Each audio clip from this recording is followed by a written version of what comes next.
জামুরিয়ার শাসক নেতার দাদাগিরি তোলাবাজের অভিযোগ জামুরিয়ার পূর্ত কর্মাধ্যক্ষের বিরুদ্ধে ইসিএল এর কাছে বরাত পাওয়ার সংস্থার থেকে তোলা চাবার অভিযোগ গাড়ি চালককে মারধর গাড়ি পিছু ৫,০০০ টাকা করে দাবি উদীপের ইসিএল এর কাছে বরাত পাওয়া বেসরকারি সংস্থার কর্ণধার অসীম চক্রবর্তী জামুরিয়া থানায় অভিযোগও দায়ের হয়েছে মিথ্যে অভিযোগ পাল্টা মানহানি মামলার হুঁশিয়ারি উদীপ সিং এর।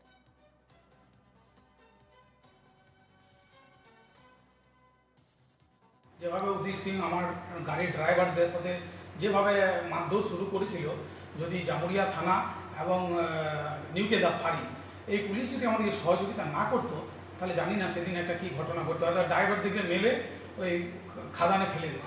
আমিও তো মামলা করবো। উনি যে বলেছেন কেমিক্যাল ডাস্ট, আপনারা গিয়ে দেখুন না, ওটা কেমিক্যাল না ডাস্ট। উদীপকে সিদ্ধান্ত নিতে হবে সে মাথা উঁচু করে বাঁচবে না আত্মসমর্পণ করবে। যদি মাথা উঁচু করে বাঁচতে হয় তাহলে তৃণমূল কংগ্রেসের থেকে মাথা উঁচু করে বাঁচা যাবে না। তৃণমূল কংগ্রেসের থেকে যদি কেউ মাথা উঁচু করে বাঁচার চেষ্টা করে তার বিরুদ্ধে একটা কেন 50টা মামলা হতে পারে।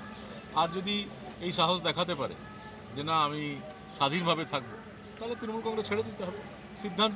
ও আমার বিরুদ্ধে নাকি মামলা করেছে, এবার অভিযোগ করেছে। আমি এজেন্ট সে গ্রুপ অফ মাইন্ডসকে সোমবারে ওর বিরুদ্ধেই আমি মামলা করব। আমি এজেন্টকেও ছাড়বো না, যেহেতু এটা মিথ্যা মামলা। মিথ্যা বললেও কাউকে আমি ছাড়তে নারাজ। আমরা যদি ভুল করে থাকি নিশ্চয়ই তারপরে আর শাস্তি পাবো, কিন্তু অন্যায়ভাবে এই ভুল কেস করে, ভুয়ো কেস করে, মিথ্যা মামলা করে আমাদেরকে কেন ফাঁসানো হবে? এ নিয়ে বিস্তারিত জানবো, আমাদের সঙ্গে সরাসরি রয়েছেন আমাদের প্রতিনিধি সৌমিত্র গাঙ্গুলি। সৌমিত্র, জামুরিয়ার শাসক নেতার বিরুদ্ধে তোলাবাজির অভিযোগ, কি জানতে পারছো এ বিষয়ে? একদমই রূপা, দেখো যে এই ঘটনাকে ঘিরে কিন্তু ইতিমধ্যে যেটা জানা যাচ্ছে যে এই যে শাসক দলের নেতা যার নাম উদীপ সিং, তার বিরুদ্ধে একটা অভিযোগ উঠেছে যে গাড়ি পিছু ৫,০০০ টাকা মানে তোলা চাওয়ার অভিযোগ।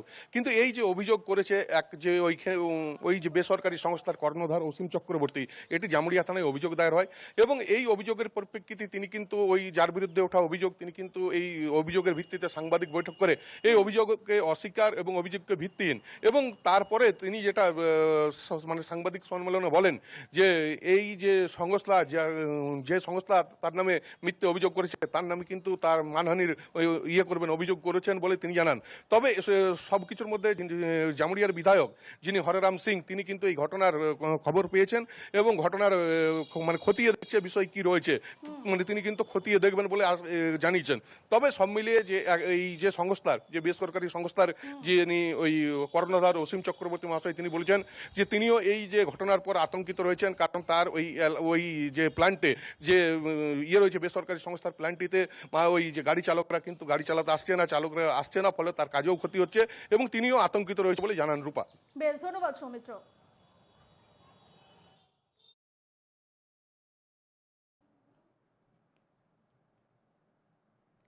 পূর্ত দফতরের জায়গা দখল করে তৈরি হয়েছিল ক্লাব। সোমবার সকালে বুলডোজার দিয়ে সেই ক্লাব গুঁড়িয়ে দিল জেলা প্রশাসন। পুরাতন মালদার আদিনা স্টেশন রোড সংলগ্ন গোটপাড়া এলাকার এই ঘটনা। এলাকার বাসিন্দাদের অভিযোগের পরিপ্রেক্ষিতে এই অভিযোগ চালানো হয়।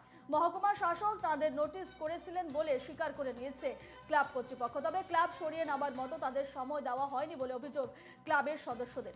ক্লাব কর্তৃপক্ষের দাবি যে পূর্ত দপ্তরের জায়গায় আরো অনেক ঘরবাড়ি রয়েছে, সেগুলিকে উচ্ছেদ না করে শুধু নির্দিষ্ট ক্লাব ঘরটিকে ভাঙা হয়েছে। ভাঙা হলো পূর্ত দপ্তরের জায়গায় তৈরি ক্লাব। সরকারি জায়গায় ছিল ক্লাব, স্বীকার করে নিয়েছে ক্লাব কর্তৃপক্ষ। সোমবার সকালে বুলডোজার দিয়ে ভাঙা হলো ক্লাব। সেই ছবি আপনারা দেখতে পাচ্ছেন। পুরাতন মালদার আদিনা স্টেশন রোড সংলগ্ন এলাকার এই ঘটনা।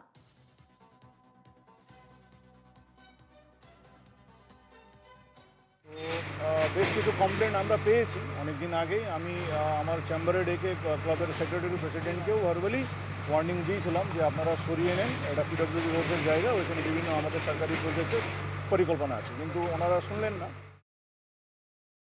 ইউথ ক্লাবের একটা সামান্য টিনের দুটো রুম ছিল, সেটা ভেঙে ফেলে দিল। তো ওটাই আমরা বুঝতে পারছি না, আরও তো বহু পিডব্লিউর মধ্যে আছে, বহু পিডব্লিউর মধ্যে মানুষ বসবাস করে আছেন, তাদেরগুলো কেন নজর দেওয়া হলো না? বলছি আপনাদের নোটিশ দেওয়া হয়েছিল।